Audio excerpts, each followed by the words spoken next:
சூப்பராக ஒரு caramel popcorn தாங்க செய்ய போகிறோம். வாங்க அது எப்படி செய்யலான்றதை பார்க்கலாம். குக்கரில் ஒரு டேபிள் ஸ்பூன் பட்டர் ஆட் பண்ணிக்கோங்க. பட்டர் நல்லா மெல்ட் ஆனதுக்கு அப்புறமா நம்ம கார்ன் தேவையான அளவுக்கு இதில் ஆட் பண்ணிக்கலாம்.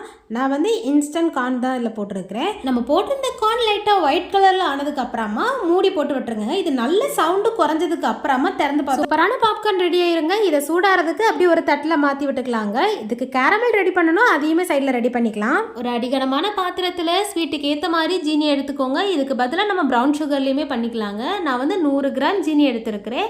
நம்ம போட்டிருந்த ஜீனி லைட்டாக மெல்ட் ஆகிற ஸ்டேஜ் வந்ததுக்கு அப்புறமா நம்ம 1 கப் ஜீனி போட்டிருந்தோம் அப்படின்னா அதில் 1/2 கப்புக்கு தண்ணி சேர்த்துக்கலாங்க. இது கூடவே இதையுமே நல்லா மிக்ஸ் பண்ணி விட்டுக்கலாம். ஸ்டார்டிங்கில் இது கொஞ்சம் கட்டி பிடிக்கிற மாதிரி இருக்கும். நம்ம நல்லா மிக்ஸ் பண்ணோம் அப்படின்னா ஜீனி கட்டி பிடிச்சது எல்லாமே கரைய ஆரம்பிச்சிடும். இது கூடவே ஒரு டேபிள் ஸ்பூன் பட்டர் ஆட் பண்ணிக்கோங்க. அதையுமே நல்லா மிக்ஸ் பண்ணி விட்டுக்கோங்க.